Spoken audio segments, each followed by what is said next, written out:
ನಿನಗಾಗಿ ಭಾಗ 94. ದಮಯಂತಿಗೆ ಭಯವಾಗುತ್ತದೆ. ವಿಕ್ಕಿ ಮೆಸೇಜ್ ಕಳಿಸಿರುತ್ತಾನೆ. ನೀನು ಈಗ ಬಂದು ನನ್ನನ್ನು ಮೀಟ್ ಮಾಡಿಲ್ಲವಾದರೆ ನಾನು ವಿಕ್ರಮ್ನನ್ನು ಅರ್ಧ ಗಂಟೆಯಲ್ಲಿ ಮೀಟ್ ಮಾಡುತ್ತೇನೆ. ನನಗೆ ಗೊತ್ತು ಅವನ ಜೊತೆ ಹೇಗೆ ನಾನು ಸೇರಬೇಕು ಅಂತ. ನಂತರ ನನ್ನ ಮತ್ತು ನಿನ್ನ ಎಲ್ಲ ಫೋಟೋಗಳನ್ನು ತೋರಿಸುತ್ತೇನೆ ಅಂತ ಮೆಸೇಜ್ ಮಾಡಿದ್ದಾನೆ. ನನಗೆ ಭಯವಾಯಿತು, ಏಕೆಂದರೆ ಅವನು ನನ್ನ ಕಿರು ಬೆರಳನ್ನು ಕೂಡ ಮುಟ್ಟಿಲ್ಲ. ನನಗೆ ತಿಳಿದಿರುವ ಪ್ರಕಾರ ಆ ಒಂದು ರಾತ್ರಿ ಬಿಟ್ಟರೆ ಆ ರಾತ್ರಿಯ ಫೋಟೋಸ್ ಏನಾದರೂ ಕಳುಹಿಸಬಹುದು. ನಾನು ಯಾವ ರೀತಿ ಇದ್ದೇನೋ ಅನ್ನೋದನ್ನು ನೆನೆಸಿಕೊಂಡು ಅವಳಿಗೆ ಭಯವಾಯಿತು. ವಿಕ್ರಮ್ ನನ್ನನ್ನು ಬಿಡುವುದಿಲ್ಲ, ನನಗೆ ಸಪೋರ್ಟ್ ಮಾಡುತ್ತಾನೆ. ನಮ್ಮಿಬ್ಬರ ಸಂಬಂಧದ ಬಗ್ಗೆ ಅವನಿಗೆ ತುಂಬ ಚೆನ್ನಾಗಿ ಗೊತ್ತು. ಅಕಸ್ಮಾತ್ ಏನಾದರೂ ತುಂಬ ಕೆಟ್ಟದಾಗಿ ಫೋಟೋಸ್ ಇದ್ದರೆ, ವಿಕ್ರಮ್ ಮನಸ್ಸನ್ನು ಬದಲಾಯಿಸಿದರೆ, ವಿಕ್ಕಿ ಇವನನ್ನು ಭೇಟಿ ಮಾಡಿ ಇಲ್ಲಸಲ್ಲದ ವಿಷಯಗಳನ್ನು ತಲೆಯಲ್ಲಿ ತುಂಬಿದರೆ ನನ್ನ ಗತಿ ಏನಾಗಬೇಕು ಅಂತ ಭಯದಿಂದ ಬೆವರಲು ಶುರು ಮಾಡಿದಳು. ಈಗ ನಾನು ಹೋಗಲೇಬೇಕು ಅಂತ ಅನಿಸಿತು. ಫೋನ್ ಮಾಡಿ ಮಾತನಾಡೋಣ ಅಂತ ಬಾತ್ರೂಮ್ಗೆ ಹೋದಳು. ದಮಯಂತಿ ಫೋನ್ ಮಾಡಿದ ತಕ್ಷಣ ವಿಕ್ಕಿ ಕಾಲ್ ರಿಸೀವ್ ಮಾಡಿ ಏನೋ ಅಂತ ಕೇಳಿದ. ಈಗ ತಾನೇ ಮೆಸೇಜ್ ಮಾಡಿದ್ದೀಯಾ, ಏನು ವಿಷಯ, ಫೋನಿನಲ್ಲಿ ಹೇಳು.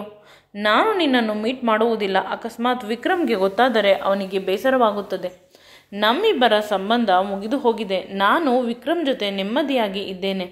ಪದೇ ಪದೇ ಏಕೆ ನಮ್ಮಿಬ್ಬರ ಬದುಕಿನಲ್ಲಿ ನೀನು ಬಂದು ನಮಗೆ ನೋವು ಮಾಡುತ್ತಿದ್ದೀಯಾ ಅಂತ ಹೇಳು. ಅಳಲು ಶುರು ಮಾಡಿದಳು. ಇವಳ ಕಣ್ಣೀರು ಸಂಪೂರ್ಣವಾಗಿ ನಿಂತ ನಂತರ ಅವನು ಹೇಳುತ್ತಾನೆ, ನೀನು ನೆಮ್ಮದಿಯಾಗಿ ಇದ್ದೀಯಾ ಅಂತಾನೆ. ನಾನು ಸಮಸ್ಯೆಯನ್ನು ನಿನ್ನ ಬದುಕಿನಲ್ಲಿ ತರುತ್ತಿರುವುದು. ನನಗೆ ನೀನು ಬೇಡ ಅಂತ ಬಿಟ್ಟು ಬಿಟ್ಟಿದ್ದೆ, ಹೇಗಾದರೂ ಇದ್ದುಕೊಳ್ಳಲಿ ಅಂತ. ಆದರೆ ಈಗ ಬೇಕು ಅಂತ ಅನಿಸುತ್ತಿದೆ. ಅಡ್ರೆಸ್ಸನ್ನು ಮೆಸೇಜ್ ಮಾಡುತ್ತೇನೆ, ಅಲ್ಲಿಗೆ ಬಾ ಅಂತ ಹೇಳಿ ಫೋನನ್ನು ಕಟ್ ಮಾಡಿದ. ಅವಳು ಎಷ್ಟು ಬಾರಿ ಫೋನ್ ಮಾಡಿದರೂ ಕೂಡ ಅವನು ಅವಳ ಫೋನನ್ನು ತೆಗೆಯುತ್ತಿಲ್ಲ. ಈಗ ಏನು ಮಾಡುವುದು ತಿಳಿಯುತ್ತಿಲ್ಲ. ಅವಳಿಗೆ ವಿಧಿಯಿಲ್ಲದೆ ಬಟ್ಟೆಗಳನ್ನು ಹಾಕಿಕೊಂಡು ಕೂದಲನ್ನು ಗಂಟು ಹಾಕಿ ಬಾತ್ರೂಮಿಂದ ಹೊರಗೆ ಬಂದಳು. ವಿಕ್ರಮ್ ತನ್ನ ಮಗ್ಗುಲನ್ನು ಬದಲಾಯಿಸಿದ. ದಮಯಂತಿಗೆ ಭಯವಾಗಿ ಅವನ ಕೈಯನ್ನು ಹಿಡಿದುಕೊಂಡು ಸ್ವಲ್ಪ ಹೊತ್ತು ಕುಳಿತಿದ್ದಳು. ಅವನು ಅದೇ ರೀತಿ ನಿದ್ರೆ ಹೋಗಲಿ ಅಂತ. ಅವನು ಐ ಲವ್ ಯು, ನನ್ನನ್ನು ಬಿಟ್ಟು ಹೋಗಬೇಡ, ನಾನು ನಿನ್ನನ್ನು ತುಂಬ ಪ್ರೀತಿಸುತ್ತೇನೆ ಅಂತ ಹೇಳಿ ಅವನೇ ನಗುತ್ತಿದ್ದ. ವಿಕ್ರಮ್ಗೆ ನಿದ್ದೆ ಕಣ್ಣಿನಲ್ಲಿ ಮಾತನಾಡುವ ಅಭ್ಯಾಸ ಇದೆ. ಅದು ದಮಯಂತಿಗೆ ಗೊತ್ತು. ಈ ಸಂದರ್ಭದಲ್ಲಿ ಅವನು ಐ ಲವ್ ಯು ಹೇಳಿದ್ದು ಇವಳಿಗೆ ತುಂಬ ನೋವನ್ನು ಉಂಟು ಮಾಡಿತು. ತುಂಬ ಬೇಸರದಿಂದ ಕುಳಿತುಕೊಂಡಿದ್ದಳು. ಪುನಃ ಮೆಸೇಜ್ ಬರುತ್ತಿತ್ತು ವಿಕ್ಕಿ ಕಡೆಯಿಂದ. ನಂತರ ಫೋನೇ ಮಾಡಲು ಶುರು ಮಾಡಿದ. ಆಗ ಅವಳು ಭಯದಿಂದ ಬೇಗ ರೆಡಿಯಾಗಿ ವಿಕ್ಕಿ ಹೇಳಿದ ಜಾಗಕ್ಕೆ ಹೋಗಲು ರೆಸಾರ್ಟ್ನಿಂದ ಹೊರಬರುತ್ತಿದ್ದಳು. ಅಜ್ಜಿ ಎಷ್ಟು ಪ್ರಯತ್ನ ಪಟ್ಟರೂ ನಿದ್ರೆ ಬರುತ್ತಿಲ್ಲ. ಆದ್ದರಿಂದ ಬೇಸರವಾಗಿ ಬಾಲ್ಕನಿಯಲ್ಲಿ ನೋಡುತ್ತಾ ನಿಂತಿದ್ದರು ಹೊರಗಿನ ಜಾಗವನ್ನು. ದಮಯಂತಿಯು ಹೊರಗೆ ಹೋಗುತ್ತಿರುವುದು, ಅದು ರಾತ್ರಿ 1 ಗಂಟೆಯಲ್ಲಿ. ಅದನ್ನು ನೋಡಿ ಸ್ವಲ್ಪ ಭಯವಾಯಿತು, ಗಾಬರಿಯಾಯಿತು. ಜೊತೆಗೆ ವಿಕ್ರಮ್ ಇಲ್ಲ ಇಷ್ಟು ಹೊತ್ತಲ್ಲಿ ಅಂತ ಅಜ್ಜಿಗೆ ಭಯವಾಯಿತು. ಸೆಕ್ಯೂರಿಟಿ ಬಳಿ ವಿಚಾರಿಸಿದಾಗ ಹೌದು, ದಮಯಂತಿ ಅಮ್ಮ ಅವರೇ ಹೋಗಿದ್ದು. ಕಾರನ್ನು ಸೆಟ್ ಮಾಡಿಸಿಕೊಡುತ್ತೇನೆ, ಡ್ರೈವರ್ ಇದ್ದಾರೆ ಅಂತ ಹೇಳಿದರೂ ಕೂಡ ಅವರು ಕೇಳಿಲ್ಲ. ಯಾರದೋ ಕಾರು ಬಂದು ಹೋದರು. ಯಾರದೋ ಕಾರ್ ಅಂತ ನೀಟಾಗಿ ವಿಚಾರಿಸಿದಾಗ ತಿಳಿದಿದ್ದು ಅದು ನಮ್ಮ ರೆಸಾರ್ಟ್ ಕಾರ್ ಅಂತ. ಇನ್ನೂ ಭಯ ಜಾಸ್ತಿ ಆಯಿತು. ವಿಕ್ರಮ್ ಬಗ್ಗೆ ವಿಚಾರಿಸಿದಾಗ ಇಲ್ಲ, ವಿಕ್ರಮ್ ಸರ್ ಇಲ್ಲ, ಮೇಡಮ್ ಒಬ್ಬರೇ ಅಂತ ಹೇಳಿದ. ಕೊನೆಗೆ ಆ ಕಾರು ಎಲ್ಲಿ ಹೋಗುತ್ತಿದೆ, ಆ ಕಾರ್ ಜೊತೆ ನನ್ನ ಕಾರ್ ಕೂಡ ಹೋಗಬೇಕು. ಬೇಗ ಕಾರನ್ನು ರೆಡಿ ಮಾಡು, ಡ್ರೈವರ್ ಎಲ್ಲಿ ನೋಡು ಅಂತ ತುಂಬ ಜೋರಾಗಿ ಅಜ್ಜಿ ಹೇಳಿದರು. ಅಜ್ಜಿಗೆ ಭಯ, ಇವಳೊಬ್ಬಳು ಇಷ್ಟೊತ್ತಲ್ಲಿ ಎಲ್ಲಿ ಹೋದಳು, ಏನಾದರೂ ಇಬ್ಬರು ಜಗಳ ಮಾಡಿಕೊಂಡು ಹೋಗಿರಬಹುದಾ, ಭಯಪಡುತ್ತಾರೆ. ಆ ಭಗವಂತ ಎಷ್ಟು ದಿನ ಇಲ್ಲಿ ಇರು ಅಂತ ಹೇಳಿದರೆ ಅಷ್ಟು ದಿನ ಇರುತ್ತೇನೆ. ಒಂದು ರೀತಿ ಹೆಮ್ಮೆ ಇದೆ, ಖುಷಿಪಟ್ಟರು. ನನ್ನ ಕರ್ತವ್ಯವನ್ನು ತುಂಬ ಚೆನ್ನಾಗಿ ಮಾಡುತ್ತಿದ್ದೇನೆ. ಆ ಕಾರ್ ಡ್ರೈವರು, ದಮಯಂತಿ ಹೋಗಿದ್ದ ಕಾರಿನ ಡ್ರೈವರ್ ಒಂದೇ ಕಡೆ ಕೆಲಸ ಮಾಡುವುದರಿಂದ, ಪರಸ್ಪರ ಫೋನ್ ನಂಬರ್ ಎಕ್ಸ್ಚೇಂಜ್ ಆಗಿರುವುದರಿಂದ ಪರಸ್ಪರ ಕಾಂಟ್ಯಾಕ್ಟ್ ಮಾಡಿಕೊಳ್ಳಬಹುದು. ಅಜ್ಜಿ ಮನಸ್ಸಿನಲ್ಲಿ ದೇವರ ಬಳಿ ಪ್ರಾರ್ಥನೆ ಮಾಡುತ್ತಿದ್ದಾಳೆ, ಯಾವುದೇ ಕೆಟ್ಟ ವಿಷಯ ಇಲ್ಲದೇ ಇರಲಿ ಅಂತ. ಆದರೆ ಅವಳ ಮನಸ್ಸು ಒಪ್ಪುತ್ತಿಲ್ಲ. ಇಷ್ಟೊತ್ತಲ್ಲಿ ಎಲ್ಲಿ ಹೋಗಿದ್ದಾಳೆ, ಯಾವ ಕೆಟ್ಟ ವಿಷಯ ಅಂತ ಅಜ್ಜಿ ತುಂಬ ಕಠೋರವಾಗಿ ಡ್ರೈವರ್ಗೆ ಹೇಳುತ್ತಿದ್ದಾಳೆ. ಅವಳು ಎಲ್ಲಿ ಹೋದಳು, ಅದೇ ಜಾಗಕ್ಕೆ ಕರೆದುಕೊಂಡು ಹೋಗು. ಆ ಡ್ರೈವರ್ಗೆ ಹೇಳು, ನಾನು ಕೇಳುತ್ತಿದ್ದೇನೆ, ನಾನು ಬರುತ್ತಿದ್ದೇನೆ ಅಂತ ಅವಳಿಗೆ ಗೊತ್ತಾಗಬಾರದು. ಡ್ರೈವರ್ಗೆ ಗೊತ್ತು ಅಜ್ಜಿ ಚೆನ್ನಾಗಿದ್ದರೆ ಚಂದ, ಇಲ್ಲ ಆದರೆ ಕೋಪ ಅಂತ. ಅದಕ್ಕೆ ಏನೂ ಹೇಳದೆ ಅಜ್ಜಿ ಎಲ್ಲಿ ಕರೆದುಕೊಂಡು ಹೋಗು ಅಂತ ಹೇಳಿದರು ಅಲ್ಲಿಗೆ ಕರೆದುಕೊಂಡು ಹೋಗುತ್ತಿದ್ದಾನೆ. ದಮಯಂತಿ ಕಾರಿನಲ್ಲಿ ಕುಳಿತುಕೊಂಡು ತುಂಬ ಭಯಪಡುತ್ತಿದ್ದಾಳೆ. ತನ್ನ ಜೀವನ ಇಂದಿಗೆ ಮುಗಿದು ಹೋಗಬಹುದು, ಏನಾದರೂ ಒಳ್ಳೆಯದು ಆಗುತ್ತಿತ್ತು, ನಾನು ಅಲ್ಲೇ ಇದ್ದಿದ್ದರೆ ಅಂತ ಅನಿಸುತ್ತದೆ. ಹಿಂದೆ ಹೋಗೋಣ ಅಂತ ತುಂಬ ಸಲ ಅಂದುಕೊಳ್ಳುತ್ತಾಳೆ, ಆದರೆ ಅದು ಸಾಧ್ಯವಿಲ್ಲ. ಪದೇ ಪದೇ ವಿಕ್ರಮ್ ವಿಷಯವನ್ನು ತೆಗೆದು ವಿಕ್ಕಿ ಬ್ಲ್ಯಾಕ್ಮೇಲ್ ಮಾಡುತ್ತಾ ಮೆಸೇಜ್ಗಳನ್ನು ಒಂದಾದ ಮೇಲೆ ಒಂದರಂತೆ ಕಳಿಸುತ್ತಿದ್ದಾನೆ. ಫೋನ್ ಮಾಡುತ್ತಿದ್ದಾನೆ, ಆದರೆ ಇವಳು ಕಾಲ್ ಪಿಕ್ ಮಾಡುತ್ತಿಲ್ಲ. ಅವನಿಗೆ ಕೋಪ ಬಂದು ಪದೇ ಪದೇ ಫೋನ್ ಮಾಡುತ್ತಿದ್ದಾನೆ. ಅವನ ಫೋನನ್ನು ಪಿಕ್ ಮಾಡಲು ಇವಳಿಗೆ ಇಷ್ಟವಿಲ್ಲ.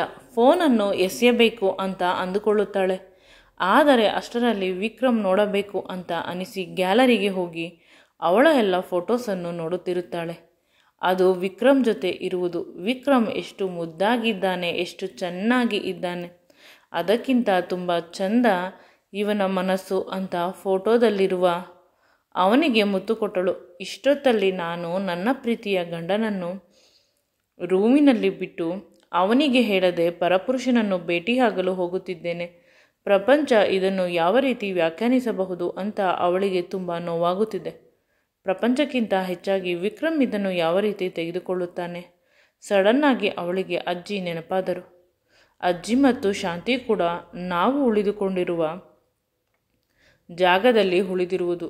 ಅವರಿಗೆ ಏನಾದರೂ ನಾನು ಹೊರಗೆ ಬಂದಿರುವುದು ತಿಳಿದರೆ, ಅಕಸ್ಮಾತ್ ಕಿರಣಿಗೆ ತಿಳಿದರೆ, ತನ್ನ ಸ್ವಂತ ಅತ್ತೆಗೆ ತಿಳಿದರೆ ಅಂತ ನೆನೆಸಿಕೊಂಡು ಅವಳಿಗೆ ಇನ್ನೂ ದುಃಖ ಜಾಸ್ತಿ ಆಯಿತು. ಏಕೆಂದರೆ ಅವರು ಯಾರು ನನ್ನ ಮತ್ತು ವಿಕ್ರಮ್ನ ಸಂಬಂಧ ಸರಿ ಹೋಗಲಿ ಅಂತ ಪ್ರಯತ್ನಿಸುತ್ತಿಲ್ಲ. ಅವರ ಚಿಕ್ಕಮ್ಮ ಮತ್ತು ಚಿಕ್ಕಮ್ಮನ ಮಗಳು ಇಬ್ಬರನ್ನು ನೆನೆಸಿಕೊಂಡು ಬೆವರಲು ಶುರು ಮಾಡಿದಳು. ಅವರಿಗೂ ಮತ್ತು ವಿಕ್ಕಿಗೂ ಮೊದಲಿನಿಂದಲೂ ಪರಸ್ಪರ ಸಂಬಂಧವಿದೆ. ಅಕಸ್ಮಾತ್ ಅವರಿಗೆ ಈ ರೀತಿ